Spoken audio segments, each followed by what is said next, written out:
Programming the Rainer ControlHoist standard and Optima logic board can be done in a few easy steps. This video will show how to program the board for typical applications. We will discuss the open, close, stop, and program buttons, how to enter the logic board's programming mode, the three wiring modes supported by the operator, constant pressure on open, close RD, constant pressure on close only RC, and normal SR5. We will explain and demonstrate the reversing sensor options, the auxiliary input options, the midway stop, the timer to close, the interlock terminal, and the 24-volt power contacts.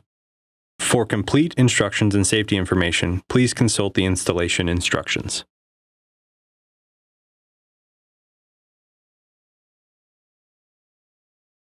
Throughout this programming, we will be using the open, close, stop, and program buttons on the board. The open and close buttons are used to increase time or toggle through the choices. The stop button is used to select your choice and continue to the next option or end programming. The program button is used when entering the operator's programming mode.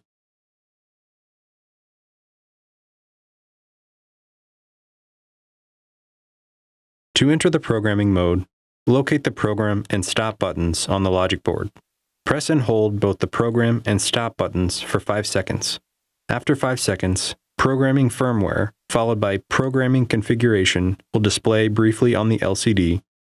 Then wiring mode will display.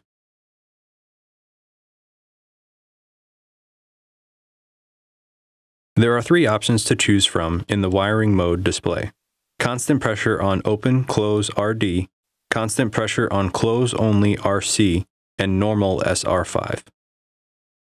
Constant pressure on open, close RD. The logic board is programmed at the factory for constant pressure on open, close RD.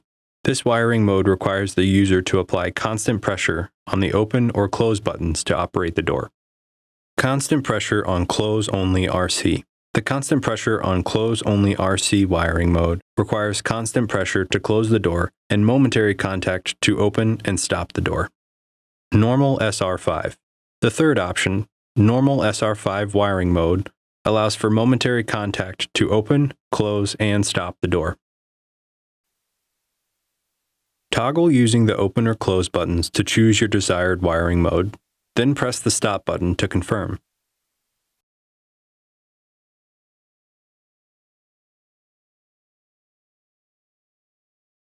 Once you have selected your wiring mode, Sensor 1 type will appear on the LCD. How you program Sensor 1 depends on your wiring mode. Wiring modes RD and RC do not require a Rainer-approved monitored reversing device to be installed. By requiring constant pressure to close the door, it meets the requirements of UL 325-2010. Normal SR5 requires a Rainer-approved monitored reversing device, such as a photo eye or electric edge, to be installed on Sensor 1 to function properly. When programming Sensor 1 for selecting RD or RC wiring, you must still select either photo eye or electric edge, even if a monitored device is not installed on Sensor 1. Although monitored devices are not required for RC and RD wiring, if you choose to install a monitored device, you must select the correct type of device. Toggle using the open or close buttons to find the desired option and press stop to confirm your selection and proceed to the next menu item. When programming Sensor 1 for SR5 wiring, you must select the option, either photo eye or electric edge, that corresponds to the approved monitored reversing device installed on Sensor 1. Toggle using the open or close buttons and press stop to confirm and continue on to Sensor 2 type. Sensor 2 type in the programming menu has three options: photo eye, electric edge, or none connected. Use the open or close buttons to toggle through the choices. Press the stop button to confirm your selection and proceed in the programming. Unlike Sensor 1, you are not required to install any device on Sensor 2, even when using SR5 wiring. However, if you do install a device, it must be monitored.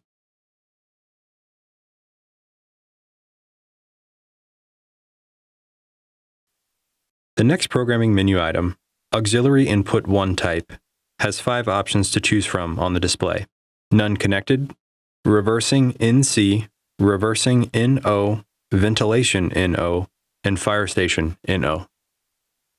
These options represent different devices, each with their own function, that may be installed into the aux1 and common circuits.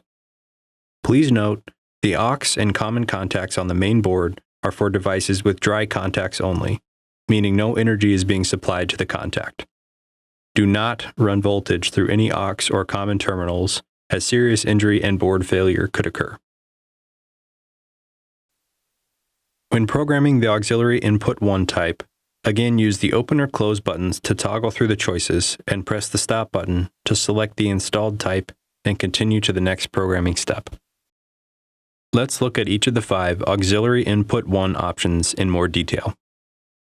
Select None Connected if no device is installed. Select Reversing NC if using a non-monitored, normally closed reversing device. Some devices, such as a pneumatic reversing edge, can be wired as normally closed or normally open. If wiring the non-monitored edge, or any other reversing device as normally open instead of normally closed, you must select the next option in the LCD menu, Reversing NO.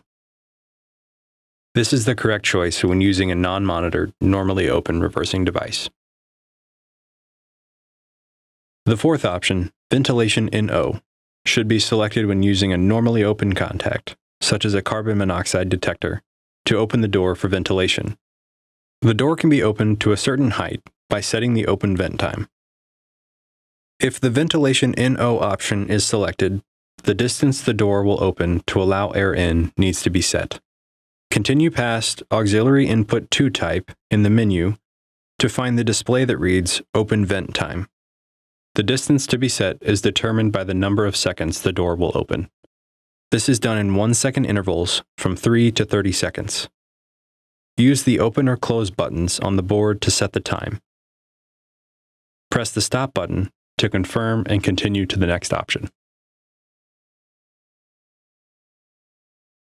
The final Auxiliary Input 1 type option is Fire Station NO. Select this if using a normally open contact, such as a pull cord, to open the door. The door will fully open and then close after a predetermined time. The door will only time out and close if opened from the auxiliary input. If Fire Station NO is selected, the time to close needs to be set. Continue past Auxiliary Input 2 type in the menu to find the display that reads FS Time to Close. This is done in 10-second intervals from 60 to 900 seconds. Use the open or close buttons on the board to set the time. Press the stop button to continue to the next option. Note, this option cannot be used in conjunction with a timer to close. In the programming menu, Auxiliary Input 2 type is where you would add a second auxiliary device and has all the same options as Auxiliary Input 1. So just repeat the previous steps to program the second auxiliary input if you have one.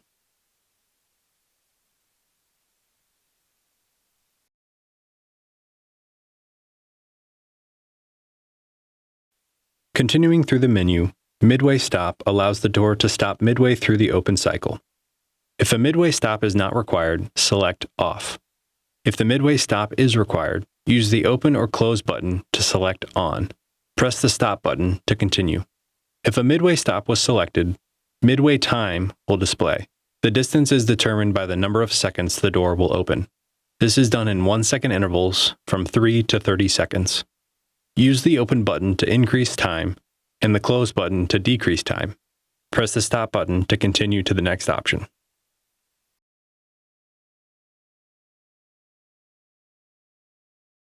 An additional option in the programming menu, Timer to Close, shown in the LCD as Time to Close, will display after Sensor 2 type, but only if a jumper is connected on JS3,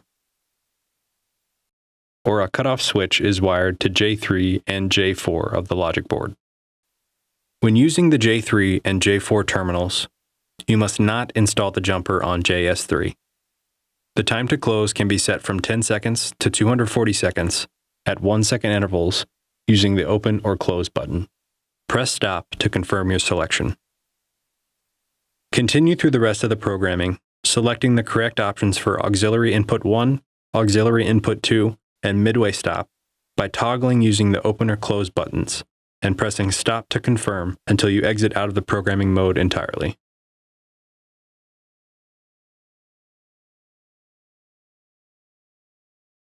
Though it requires no additional programming, an external interlock device, such as a slide bolt or pass door interlock, can be wired to the board's interlock and common contacts as a normally closed device.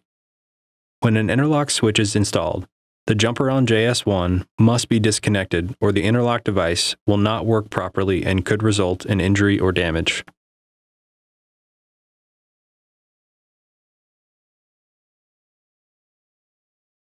As a final note, 24-volt AC power is available at contacts 15 and 16 of the logic board. This can be used to power an external device up to 0.5 amps or 12 watts. Hooking up a device that draws more than this will damage the board and should be powered from an external source. Never introduce voltage from any source, including the 24-volt contacts, to the other terminals on this block. You must only use dry contacts from any connected devices to avoid damaging the board. If there is no auxiliary board, programming is complete. If there is an auxiliary board, please watch our video on the Rainer ControlHoist auxiliary board. This concludes our overview on programming your ControlHoist standard and Optima logic board. Thank you for taking the time to watch this video.